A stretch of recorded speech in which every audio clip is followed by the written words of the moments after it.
Leah Carter adjusted her seatbelt with the precision of someone who had done this countless times before. The quiet hum of the airplane's engines formed a soothing backdrop to the familiar routine of air travel. First-class passengers filed in, each absorbed in their own world: business suits, designer handbags, the occasional glint of a watch catching the cabin light. Leah, ever observant, let her gaze drift over the scene, noticing the small details: the slight limp of the man in seat 3B, the neatly folded travel blanket a young mother tucked around her toddler. This was her usual Wednesday. A flight to yet another conference.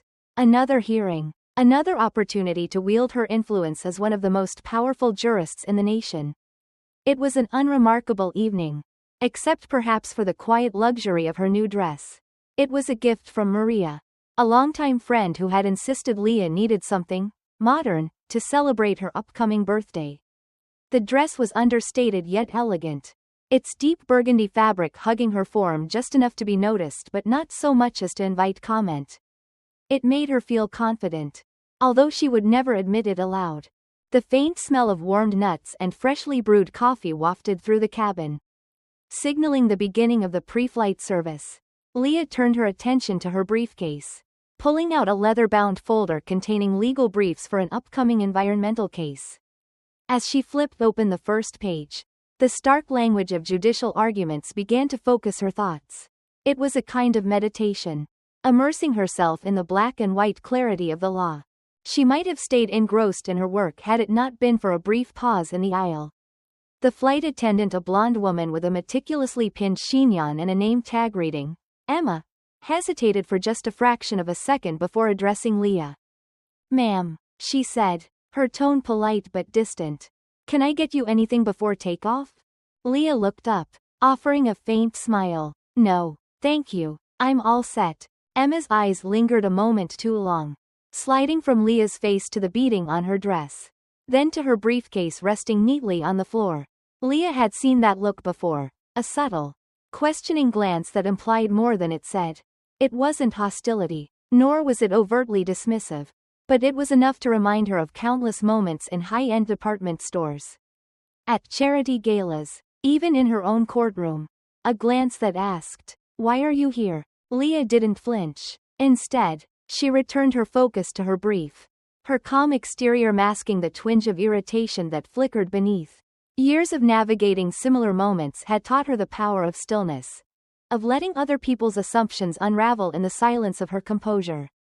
The plane began to taxi, and Leah welcomed the vibration of the engines as they hummed through the cabin. Outside the window, the last traces of daylight painted the tarmac in muted shades of orange and purple. She loved this time of day. The transition between the busyness of the airport and the serenity of cruising altitude. It always reminded her of her first trip as a young law clerk. Clutching her notebook with a mixture of nerves and excitement, dreaming of the cases she might one day argue. The plane leveled out, and the flight attendants began their service. Leah barely noticed when Emma reappeared, offering drinks to the passengers across the aisle. But then came the faintest brush of fabric against her arm, a deliberate closeness that could be excused as accidental. Leah looked up in time to catch Emma's expression, neutral but with a trace of something sharper beneath. It was subtle, almost imperceptible, but unmistakable to someone who had spent years reading the nuances of human behavior from the bench. For a moment, Leah considered brushing it off.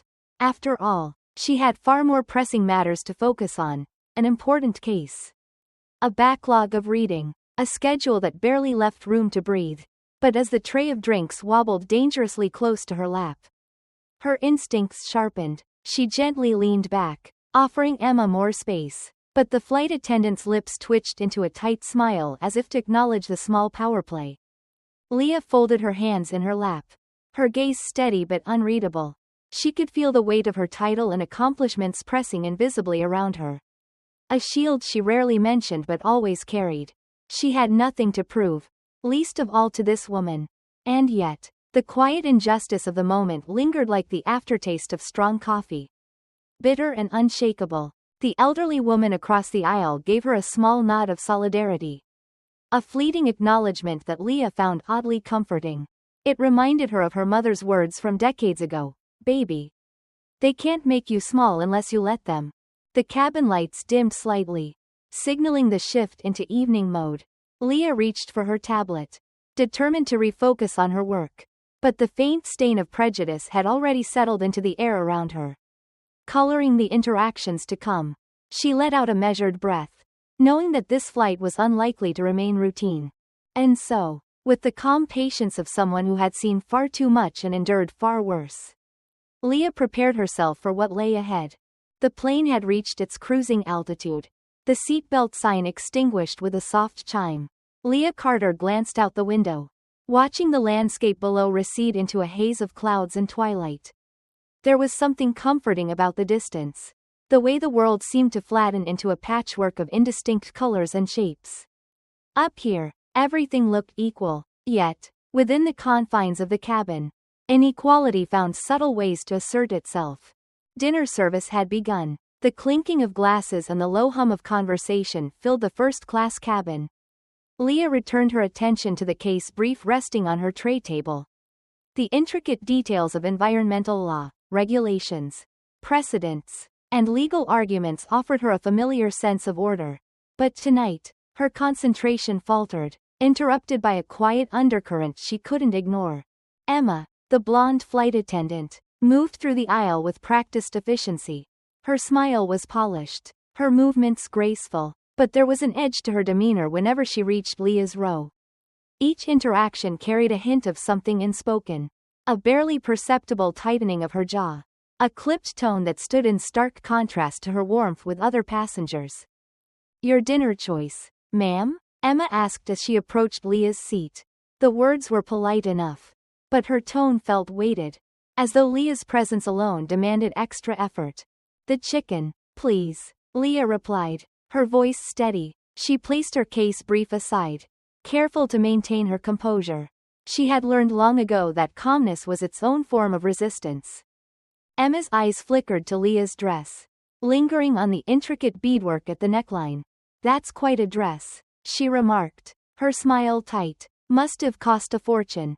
"It was a gift," Leah said evenly, keeping her tone neutral. She felt no need to explain further. Yet the implication in Emma's voice was clear.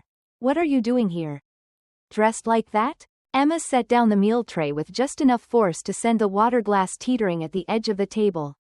Leah caught it before it could spill, her movements deliberate, as though she were in court handling a volatile witness. "Careful," Emma said with a faint smirk, as though Leah's reflexes were the reason for the near mishap. Leah offered a polite nod, her silence sharper than any rebuttal.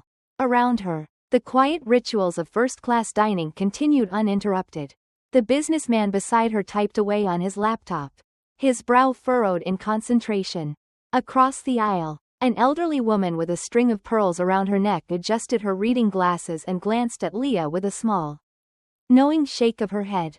It wasn't just Emma's words that lingered, but the small moments between them. The slight tilt of her head, the hesitation in her movements, the way her gaze seemed to measure Leah's worth against some invisible standard. None of it was loud or explicit. It didn't need to be. Prejudice often whispered where it didn't dare shout. Leah picked up her fork, but her appetite had faded. She thought of her years in law school, the countless times she'd been mistaken for an assistant or a paralegal rather than a student. She remembered the glances she'd received during her early days on the bench, subtle, questioning looks that seemed to ask, "Are you sure you belong here?" She had learned to answer those questions without words, her rulings and reasoned opinions silencing doubters more effectively than any protest could. Yet here, in this confined space, stripped of her robes and title, she felt the weight of those unspoken challenges once more. Emma returned a short while later, ostensibly to collect the empty trays but lingering longer than necessary. "I'll need to see your boarding pass again," she said, her tone flat. Leah blinked, surprised. "I already showed it at the gate." "It's just a routine check," Emma said with a shrug, though Leah noted that no one else was being asked for such a check. Without a word, Leah reached into her briefcase and handed over the boarding pass. She could feel the businessman beside her pause his typing, his fingers hovering over the keys.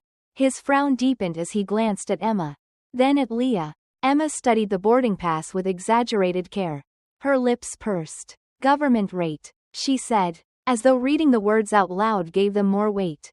What exactly do you do for the government? Leah allowed herself a small, measured smile. I work in the judicial system. Emma's eyebrows arched slightly, her skepticism palpable. She handed the boarding pass back with an almost dismissive air. Well, everything seems to be in order, she said, though her tone suggested otherwise. Enjoy your flight. As Emma walked away, the businessman turned to Leah. His voice low. That was uncalled for. Leah nodded slightly, acknowledging his support but unwilling to engage further. She had no desire to escalate the situation. Not here, not now. Instead, she smoothed the napkin across her lap and returned to her brief. Though the words on the page swam before her eyes, the elderly woman across the aisle leaned over, her voice soft but firm. Some people can't help but show their true colors. Can they? Leah met her gaze, a faint smile tugging at the corners of her mouth. No, they can't. The plane's engines hummed steadily, a reminder of the distance between this cabin and the world below. Leah had spent her life fighting battles far more significant than this one. But tonight, the weight of it all felt heavier somehow. She turned back to her work, knowing that the true challenge lay not in confronting Emma but in navigating the quiet injustices that continued to shape the world around her.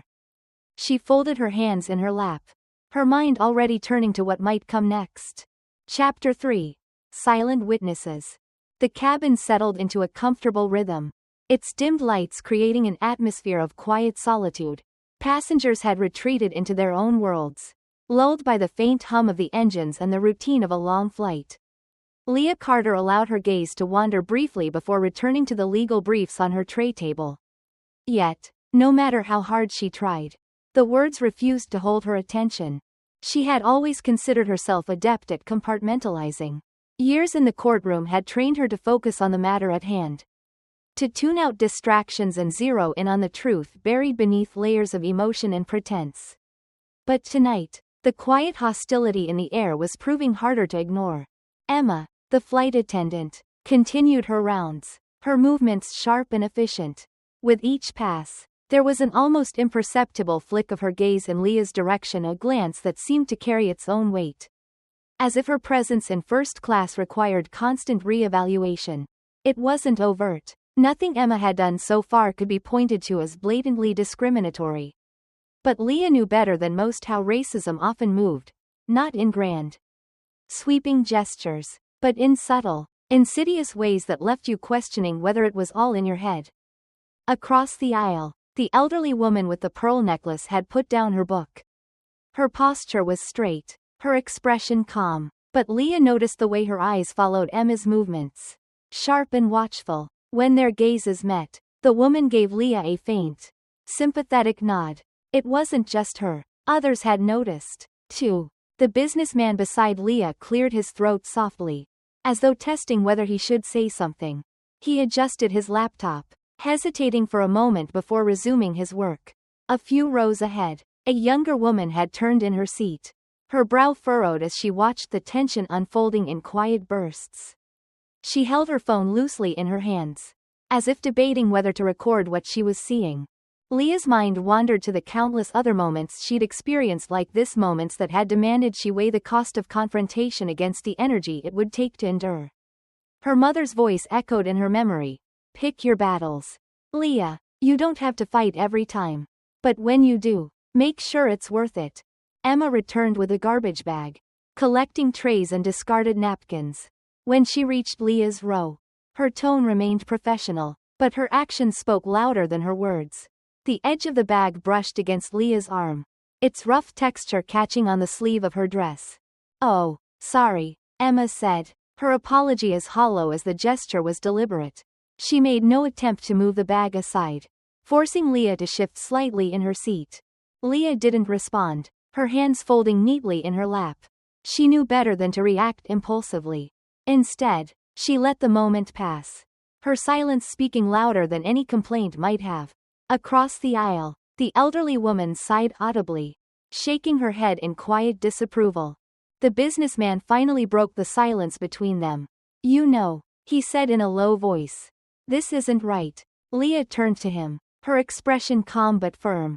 "I'm aware," she replied, her voice carrying the weight of both experience and restraint. "But sometimes, addressing it in the moment isn't the most effective approach." He nodded, though his frown remained. "Still, someone should say something." She offered him a small, appreciative smile but didn't respond. She'd learned long ago that navigating these moments required a delicate balance of patience and strategy. Speaking up too soon could backfire, turning a quiet injustice into a spectacle that often did more harm than good. Emma reappeared yet again, this time with a fresh drink cart. Her movements were brisk, almost mechanical, as she handed out glasses of water and wine.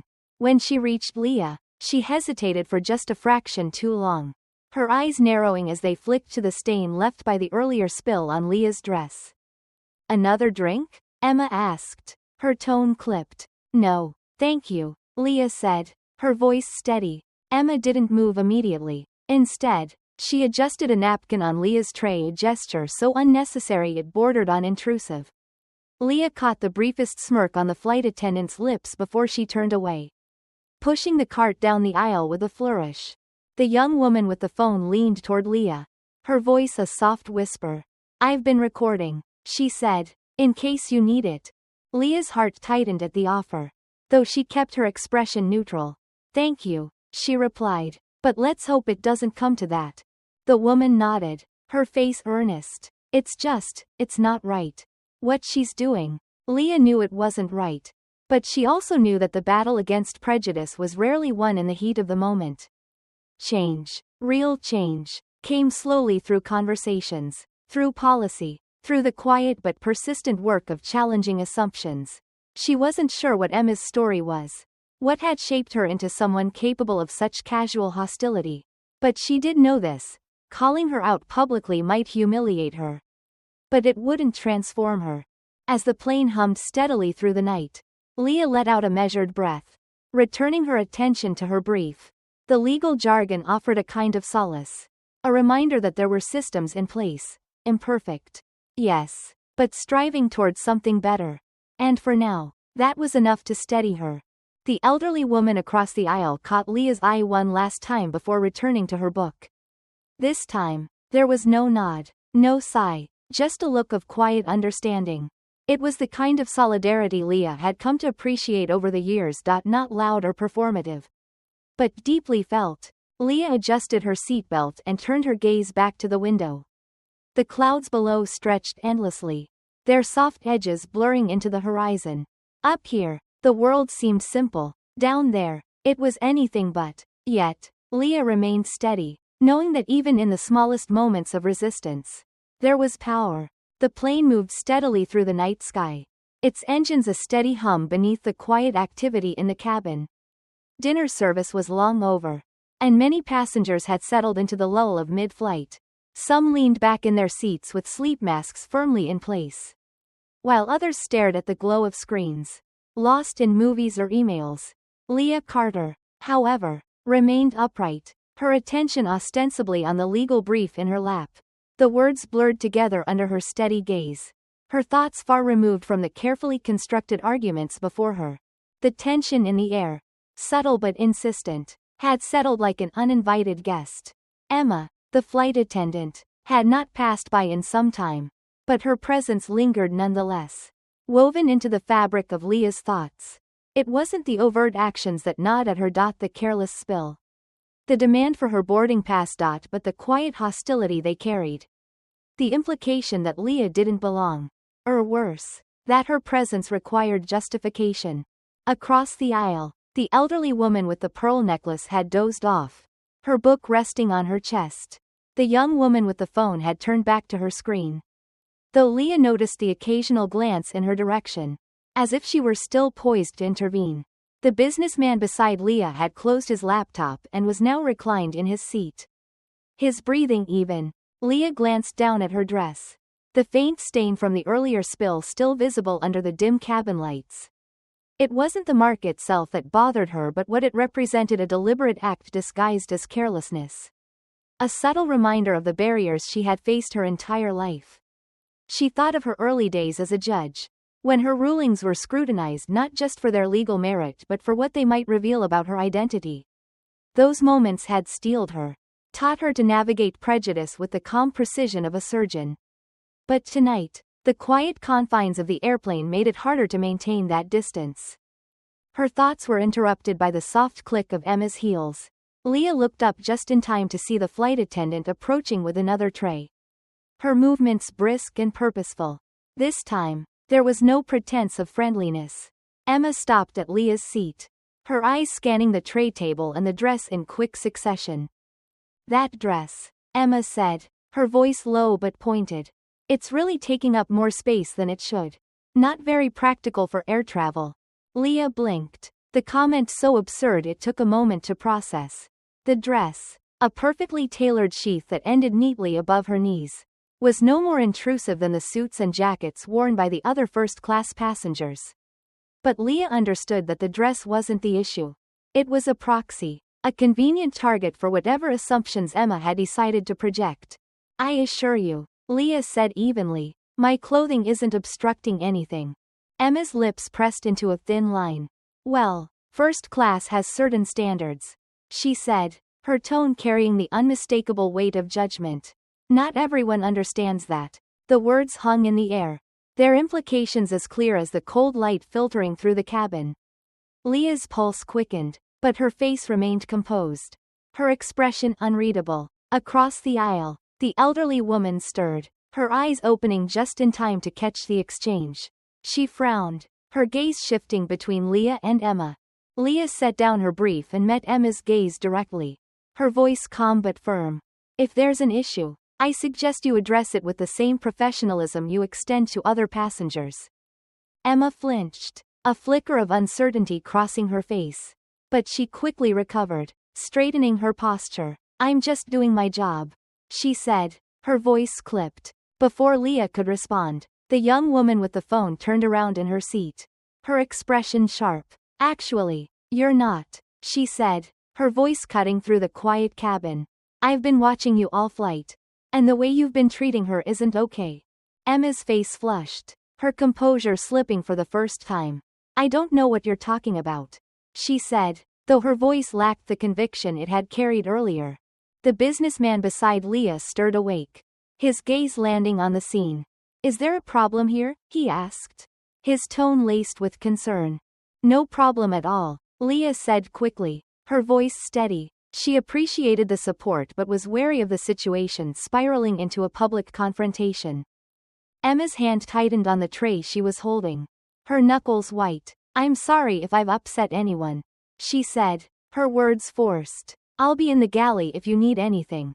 She turned sharply and walked away, the click of her heels receding into the distance. The young woman with the phone let out a small huff, her frustration evident. "You shouldn't have to put up with that," she said to Leah. Leah offered her a small, measured smile. "Thank you," she said, her voice calm. But sometimes, the best response is to remain steady. Across the aisle, the elderly woman spoke up, her voice soft but resolute. "Some people need to be reminded of what dignity looks like. You've handled yourself beautifully, my dear." Leah nodded, her chest tightening with a mixture of gratitude and weariness. She picked up her brief again, her fingers smoothing the edges of the pages as she tried to refocus. But the moment lingered, its impact far greater than the words exchanged. In the quiet of the cabin, Leah found herself reflecting not just on this encounter but on the countless others it echoed. Each one a reminder of how far there was still to go. As the plane moved through the darkened sky, Leah let out a slow breath, her thoughts returning to her mother's words. "They can only make you feel small if you let them." Tonight, she resolved, she would not let them. The hours of the flight stretched on, marked by the quiet rituals of air travel. The cabin lights dimmed further, bathing the rows of seats in a muted glow. Outside the window, the dark expanse of sky was punctuated by faint pinpricks of starlight, a quiet reminder of the vastness beyond the confined space of the airplane. Leah Carter sat still, her hands resting lightly on the edges of her brief. Her dress, now mostly dry, bore only a faint mark from the earlier spill, a detail that felt symbolic of the way certain wounds fade in appearance but linger in memory. She had weathered many such moments in her life, each one leaving its trace on her, though never altering the core of who she was. Across the aisle, the elderly woman with the pearl necklace caught Leah's eye once more. Her expression a mix of concern and encouragement. Leah offered a faint smile, grateful for the quiet solidarity. It was moments like these, she thought, that underscored the difference between silence born of complicity and silence born of understanding. Emma reappeared, her posture tense as she approached Leah's row once again. There was no tray or cart this time, only the quiet weight of her presence. She stopped beside Leah's seat, her gaze flickering downward before returning to Leah's face. "Ma'am," Emma began, her voice tight, "I need to speak with you about your dress. It's still obstructing the aisle." Leah blinked, the absurdity of the statement catching her off guard. The dress perfectly fitted, modest, and immaculately tailored was in no way an obstruction. It was a blatant excuse, a thinly veiled attempt to assert authority where none was needed. Leah closed her brief, her movements slow and deliberate. She looked up at Emma, her expression calm but unyielding. "What exactly do you find inappropriate about my attire?" she asked. Her voice steady. Emma faltered for a moment, her composure cracking. It's not about appropriateness," she said, stumbling over the words. "It's just not practical for air travel." Across the aisle, the elderly woman set her book down with a soft thud. "I'm wearing a designer dress too," she said, her voice carrying across the quiet cabin. "Is mine also impractical, or is this only an issue for certain passengers?" A murmur of agreement rippled through the nearby seats.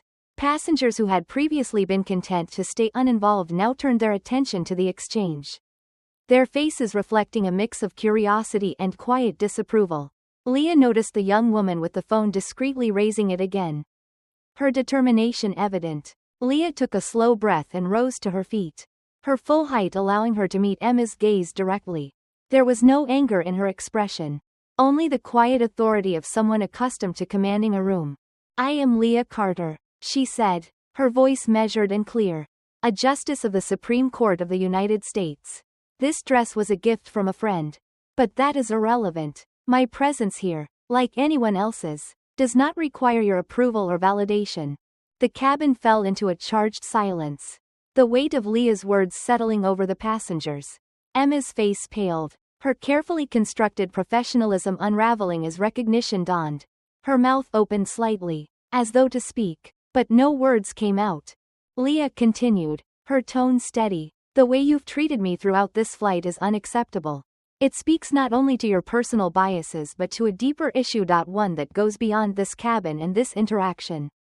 Emma took a step back, her hands clutching the hem of her apron. I didn't mean. I had no idea." "That's exactly the point," Leah interrupted, her voice soft but firm. "You didn't know who I was.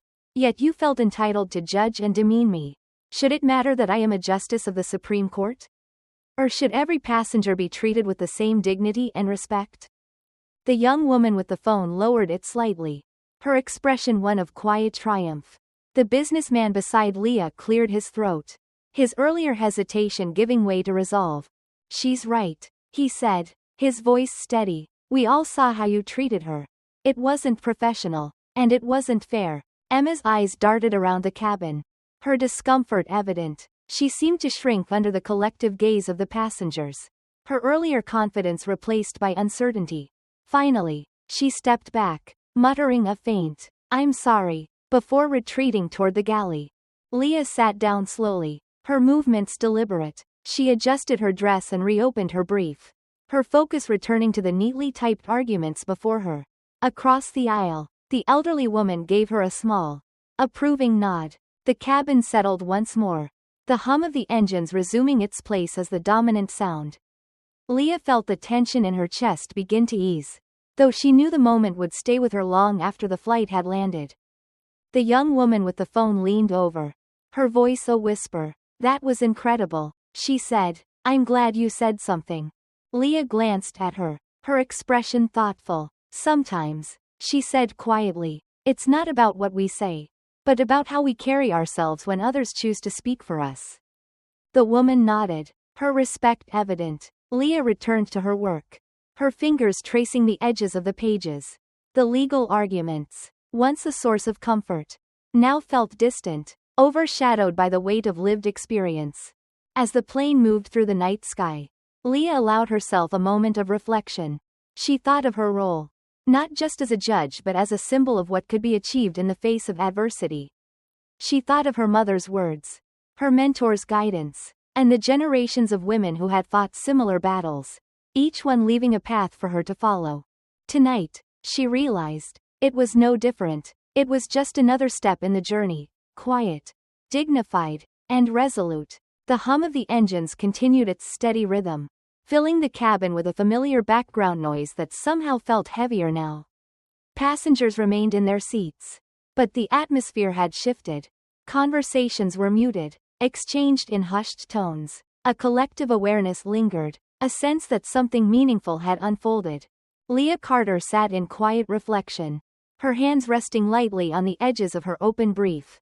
The momentary tension of standing and speaking had passed, but its weight lingered in her chest. Across the aisle, the elderly woman gave her another small, approving nod before returning to her book.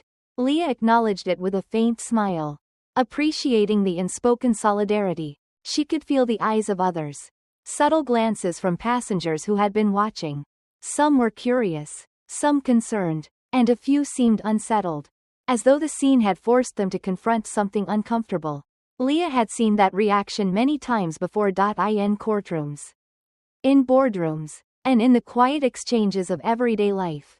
The moment when prejudice, usually cloaked in silence, was brought into the open. Emma was nowhere to be seen. She had retreated to the galley after her hasty apology.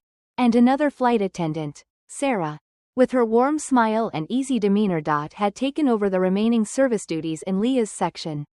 Sarah approached now, her movements careful, her tone low. "Justice Carter," she said, her voice steady but soft enough to avoid drawing attention. "I want to apologize on behalf of the crew. What happened earlier, it wasn't right." Leah studied the young woman's face, noting the sincerity in her eyes. She had learned to read people over the years, to distinguish between performative regret and genuine remorse. Sarah's apology felt real, and for that, Leah was grateful. "Thank you," Leah said simply. "I hope it serves as an opportunity for reflection." Sarah nodded, her expression serious. "It will. I can promise you that." As Sarah moved on, Leah turned her attention back to the case file before her. The words, dense with legal jargon, seemed almost trivial in comparison to the weight of the evening. She thought about the community fighting against environmental injustice, the people whose voices she would amplify through her ruling. Their struggle, though different, was not entirely separate from what she had experienced tonight. Both were about power. Who wielded it, who was denied it, and how systems perpetuate inequality in ways both overt and subtle. The businessman beside her shifted in his seat, clearing his throat. He looked at Leah with an expression of quiet resolve, as though he had spent the last few minutes gathering the courage to speak. "I just wanted to say," he began, his voice low, "I've flown more times than I can count. And I've never seen anything like that. It wasn't right, and I'm sorry I didn't say something sooner." Leah turned to him, her gaze calm but thoughtful. "I appreciate that," she said, "but what matters isn't when you speak up, it's that you do." He nodded, looking relieved, and returned to his laptop. Though Leah could see his focus had shifted. Across the aisle, the elderly woman spoke again, her voice soft but firm. "You handled yourself with such grace," she said. "It's not easy, being treated like that and keeping your dignity intact." Leah's lips curved into a faint smile. "You get used to it," she replied, her tone steady but tinged with a quiet weariness. "But that doesn't make it right." The plane hit a patch of turbulence, causing a slight jolt that rippled through the cabin. Leah gripped the armrests reflexively, her body tensing as the lights flickered briefly. Around her, passengers murmured, some adjusting their seatbelts. The turbulence passed quickly, leaving the cabin in its usual rhythm. But the moment felt symbolic, a physical reminder of the internal turbulence she had worked so hard to suppress. She thought about the journey ahead. Not just the flight but the broader one. The work that remained. both in her role as a judge and as a black woman navigating spaces not always designed to welcome her.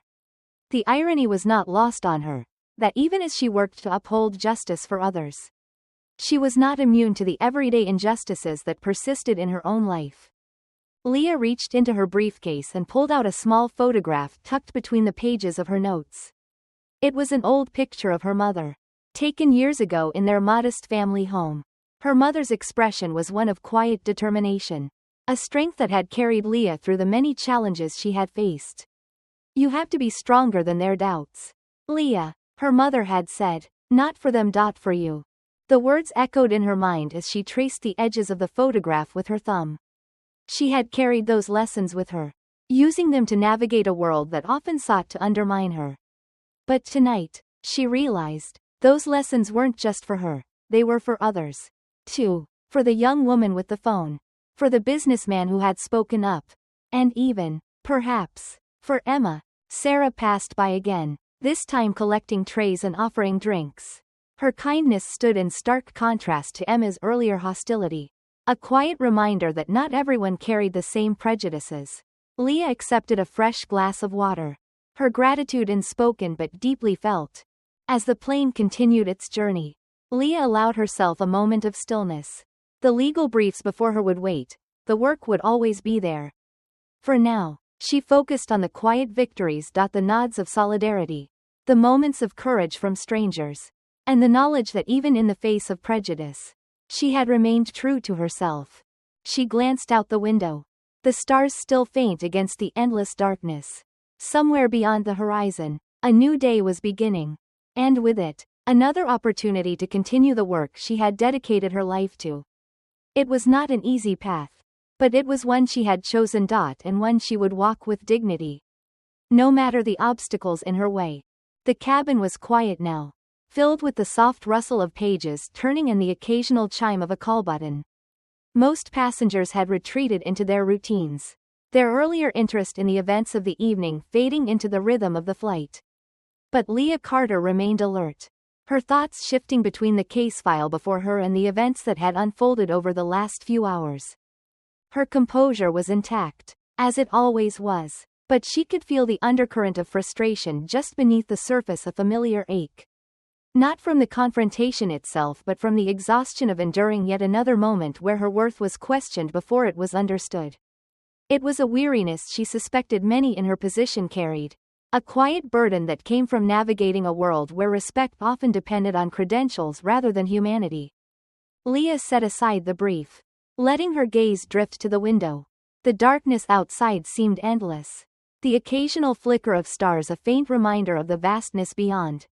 She thought of the young woman with the phone, her determination to document what she had witnessed. Leah had appreciated the gesture, but it also made her think about how often change relied on someone else bearing witness, on the bravery of those who chose to step in. She was pulled from her thoughts by the sound of footsteps. Sarah, the younger flight attendant, approached again, her movements careful, her expression open.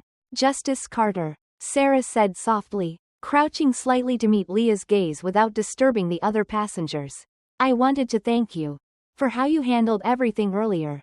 Leah raised an eyebrow, her curiosity piqued. "Thank me?" Sarah nodded. "I've been with the airline for a few years now. And, well, I've seen things, not often, but enough to notice. Most people either expand or shrink away. But you handled it differently. With grace." It made me think. Leah studied the young woman's face. Seeing genuine reflection there, she nodded, her tone calm. "Sometimes, how we respond says more than what we say." Sarah smiled faintly, her hands clasped tightly in front of her. "I think it'll stay with me. The way you carried yourself. It makes me want to do better." Leah felt a small flicker of warmth at the words. She had always believed in the power of quiet acts to inspire change, though she rarely saw the results firsthand. "Thank you, Sarah," she said simply. "That means a great deal to me." As Sarah stood and moved back toward the galley, Leah allowed herself a rare moment of hope. Perhaps moments like these, however small, were where real change began. Not in grand gestures or sweeping declarations, but in the quiet realizations that shifted hearts and minds. Across the aisle, The elderly woman leaned over again, her pearl necklace catching the faint cabin light. You know, she said, her tone thoughtful, I've been flying for decades. And I've seen my share of ugliness. But I've never seen someone handle it the way you did. Leah tilted her head, offering a small smile. And what way was that? Like it wasn't about just you.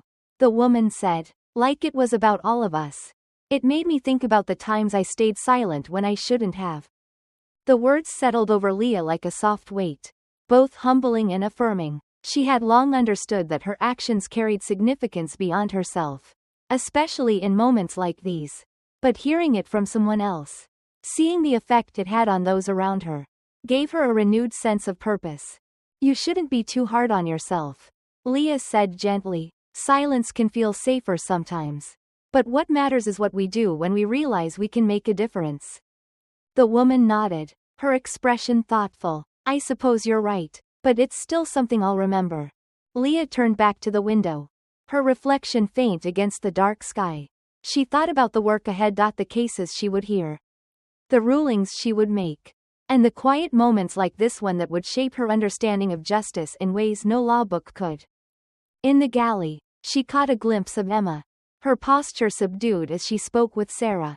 Leah didn't linger on the sight, choosing instead to focus on the lesson she hoped the flight attendant would take from their interaction. She knew better than to expect immediate change, but perhaps the seeds had been planted. The young woman with the phone walked by on her way to the restroom, pausing briefly at Leah's row. I'm not sure what I'll do with the video, she said softly, but I just wanted to say, thank you, for standing up for yourself. Leah met her gaze, her expression calm. Thank you for standing with me, she replied. Whatever you decide to do, make sure it's something that creates understanding, not just reaction. The woman nodded, her expression thoughtful, and continued down the aisle. As the plane moved closer to its destination, Leah allowed herself to settle into her seat, the weight of the evening gradually giving way to a quiet sense of resolve. The work of justice, she reminded herself, was never confined to courtrooms or legislation. It lived in these small, everyday interactions. In the moments when prejudice was met with dignity, when silence was broken, and when people chose to see each other fully. She closed her eyes briefly, her mother's words coming back to her once more. Baby, they can't make you small unless you let them. Leah had no intention of letting them. The soft chimes signaling the plane's descent broke the quiet hum of the cabin. Around her, passengers began to stir, adjusting their seat backs and gathering their belongings.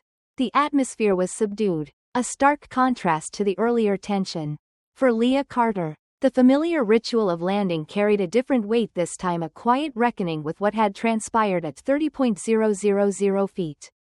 She glanced out the window, the city below shimmering in the pre-dawn light.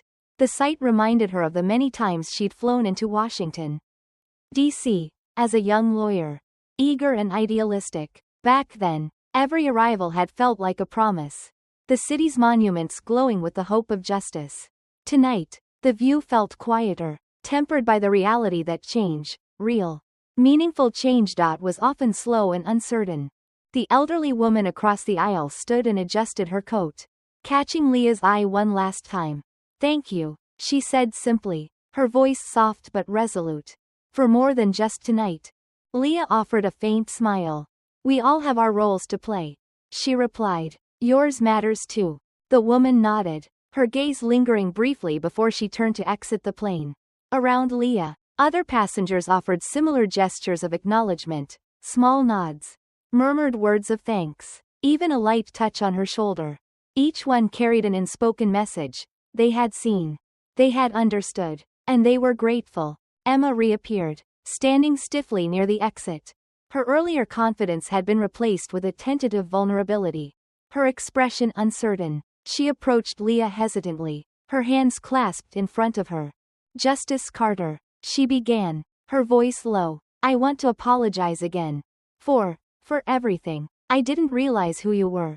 Leah regarded her for a moment, her expression unreadable. And if I hadn't been who I am, she asked, her tone calm, would it have changed how you treated me? Emma's face flushed, and her gaze dropped. No, she admitted after a moment, her voice barely above a whisper. And that's something I need to think about. Leah nodded, her response measured. It's not about titles or roles, Emma. It's about seeing people for who they are, not who you assume them to be. That's where the work begins. Emma's eyes met Leah's briefly, and in them, Leah saw a flicker of understanding, perhaps not fully formed, but there nonetheless. She stepped aside, allowing Leah to continue toward the exit. At the gate, a manager stood waiting, his expression a practiced blend of professionalism and concern. He extended a hand as Leah approached. Justice Carter, I'd like to personally apologize on behalf of the airline, he said. What happened on this flight is unacceptable, and we take it very seriously. Leah shook his hand, her grip firm but her demeanor calm. I appreciate that, she said, but an apology isn't enough. What I'd like to see is meaningful change, diversity training, accountability, and a commitment to ensuring that no one else experiences what I did tonight. The manager nodded, his posture stiff with the weight of her words. You have my assurance that we'll address this, he said. Leah offered a faint smile. Good. I'll follow up. As she walked through the terminal, the world beyond the airport began to stir. Travelers moved with purpose, their lives intersecting briefly before continuing in separate directions. Leah moved through the crowd with quiet determination, her thoughts already turning to the work ahead. Not just the cases on her docket but the larger, ongoing fight for justice in all its forms. Outside, the first light of morning broke over the horizon, casting long shadows across the tarmac. Leah paused, taking a moment to breathe in the crisp air. She thought about the young woman with the phone, the elderly passenger, and even Emma. Each had played a role in the night's events, their actions and reactions weaving together a story that was far from over. Leah reached into her bag, pulling out her phone. There were emails to read, cases to review, and decisions to prepare for. But before she began, she opened a new note and began to type a reflection, a lesson, and perhaps a message for the speech she'd be giving at the law school later that month. Justice isn't just what we decide in courtrooms, she wrote. It's how we treat each other in the small, quiet moments that define our days. It's the courage to confront what's wrong, the grace to inspire what's right, and the humility to recognize that we are all capable of change. She saved the note and tucked her phone away, stepping into the awaiting car. As the city unfolded around her, Leah felt the familiar pull of her responsibilities, the quiet resolve that had carried her through countless challenges. Tonight had been one moment in a lifetime of moments, but it was one she would carry with her. As a reminder of the work that remained and the strength it took to face it. And as the car moved through the waking city, she allowed herself a small, hopeful thought, that perhaps, in the quiet spaces between confrontation and resolution, the seeds of change had been sown.